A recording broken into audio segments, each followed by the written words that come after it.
What is Harry Styles doing? I wish I could tell you, because my video got blocked. They're letting me put up little sections. It's a little confusing. I'll get into that in a minute. But I just spent 3 damn days working on this video, and it was really good. I had sections where I was doing analyzation of the songs and the production and mixing like this. But here's the cool thing about this. It allows certain sections of the mix and the song to just suddenly jump out. Listen to how these background vocals pop because they're so stereo. Boom! This is what I got right here. Check it out. Everything goes away except that guitar part pretty much, because it's not how most people mix records now today. Either you're a big stereo guy or you're a mono guy. But this one was put together kind of combining both of those things. This is a 12-bar chorus, which is a little unusual, but it gives you a chance to build and surprise the listener by transitioning in an unexpected place. And then it just ends. I was demonstrating how they were doing certain guitar sounds and guitar effects. And then they come in with this electric guitar that's being detuned with a whammy bar.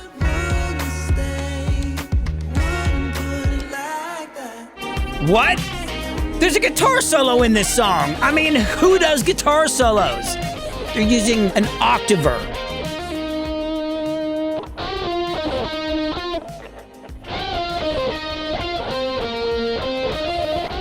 That, to me, deserves a lot of credit. Like, nobody does guitar solos anymore. Kind of EDM thing where they filtered the whole mix.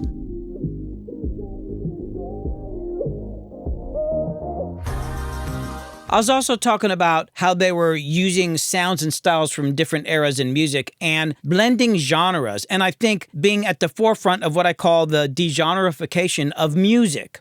Here they've got some 80s stuff going on. Like, listen to these toms right here. It's almost like the Thompson Twins, you know? It's like a garage band thing. When I hear this song, it just makes me think of Supertramp. It's like that Rhodes and the ride cymbal. It's like this song is so 70s. And then you've got that guitar. It's so George Harrison. Like, my guitar gently weeps. That is so Michael Jackson with Quincy Jones production. That's very modern. It's almost like a rap thing, or like, you know, Post Malone would do something like that, where it's like you got this echo vocal, but it's got a filter and it's pitched down. It's kind of weird. That's how it brings it back to the future, which is amazing. This stuff's just genius to me. All right, at this point, you're probably wondering, well, if you got blocked, how can you show these parts of the video here? And I have no idea. I'm still trying to figure that out, but let me explain to you my process here. When I decide to do a video that's going to use somebody else's song and video, I download it to my computer, and then I take a section that's maybe a minute to a minute and 10 seconds long, and I put it up on my YouTube channel as a private video. I just want to test it and see if their software will detect it. And typically, if I've got several songs, I'll put them together in one video. So there's like 5, 6 videos that are about a minute long, all put together, just uploaded, nothing done to them. I'm not in it at all. It's just their stuff. And you can see I've got 2 tests where I've got little sections of his videos on there, and they all came back with a copyright claim, which means that I can use the video, I just can't make any money from it. And they usually put a little notice in the description, and that's cool. I get it. And it's their stuff. You know, sometimes I'll get a block where I can't use the video, and it's like, cool. I write songs. I've made money off my royalties. I don't want anybody stealing my stuff. But if it says I can use it and they get any money from the advertisement, cool. But this morning, as I was finishing up touches on the editing, which was going to be a 27-minute long video, I got this weird feeling like, maybe I should test what I have just to make sure. So I uploaded what I had at that moment, and I got this. It said, blocked. I know I tested all this stuff, so I look into it, and you can see right here it says, okay, Watermelon Sugar, no impact. It's cool. It says, adore you, no impact. All these others cannot be monetized or can't be seen. But if you look down here, it says Watermelon Sugar. If you look here, it says 1235 to 1305, but here it's like 1044 to 1149 I can't use. That just doesn't make any sense. It's like, oh, you could use a video, but you can't. I thought, well, maybe it's because the sections are longer than a minute, because I'm doing full, analysis on these songs. Like, I have the whole song in there. I thought, well, let me try cutting them up where I splice the video and it just goes to me talking and it comes back. So I did that. and I uploaded it again, and I got this. Golden cannot be used between 11:05 and 12:58. But down here it says between 11:06 and 12:11, it's fine. Wait, those are literally some of the same times right there. If you look at Kiwi right here, it says it's no impact between 2 minutes 13 and 3:17, but it can't be monetized on this section from 2:38 to 3:16. It's literally some of the same areas. It makes no damn sense.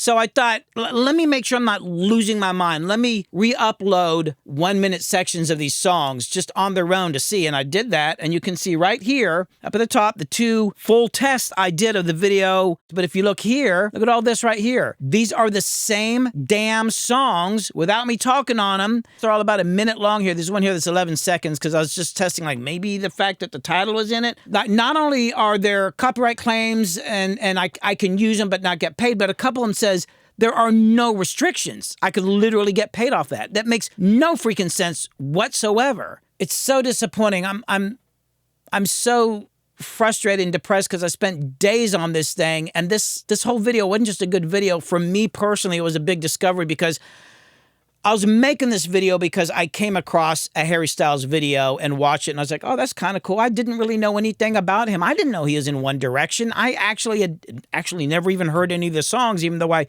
thought I had, and then I heard the songs, like, God, that's really good, and I looked into it, and I realized the music is really damn good, and the production is kind of incredible on so many levels. Like, so much of it is actually live instrumentation, guitars and drums and all that, which is kind of unusual these days. But the way that they're blending as a producer and a mixer, I describe it in the video. You know, Harry's not making these records by himself. He's got a great team of producers working with him. And there seems to be 4 main guys that are working on this. There's Tyler Johnson, Kid Harpoon, Jeff Basker, and Alex Salabane. I'm not sure if I'm pronouncing that right. And they work together in some sort of combination. Sometimes there's 2 of them working together, maybe 1. But those seem to be the main guys. And I just want to say I could probably do a video on each one of those guys alone. I was looking up their careers and what they've worked on and articles, and now here I am, over an hour behind on making this video. But I'll put links in the description to the video. Check them out. Guys, great job. I can't tell you how much I've enjoyed listening to this. It's blowing my mind. All right, back to the music. There were moments that I got really excited. Oh my God, those guitars are so out of tune. No, you can't do all these different styles. It all has to be the same.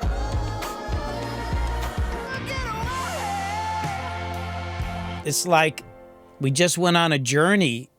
I had these great moments, and I felt like I was making something special here and talking about something that I want people to know about. I have actually mentioned to other producers, my peers, in the last few days that I'm working on this video, and they were like, that's not cool. I was like, oh yeah, I guess I'm not supposed to admit that I like Nickelback too. It's like these are things a producer's not supposed to say, or you get arrested by the producer police. But man, I'm just talking about stuff that I love, and I'm just so upset now. I think. I don't know what I'm going to do. Maybe I'll go outside and say rude things to a squirrel or something like that. I'm not really sure what I'm going to do. I mean, I'm making this video now I got 46 gigabytes of footage I can't use. It's just a bummer.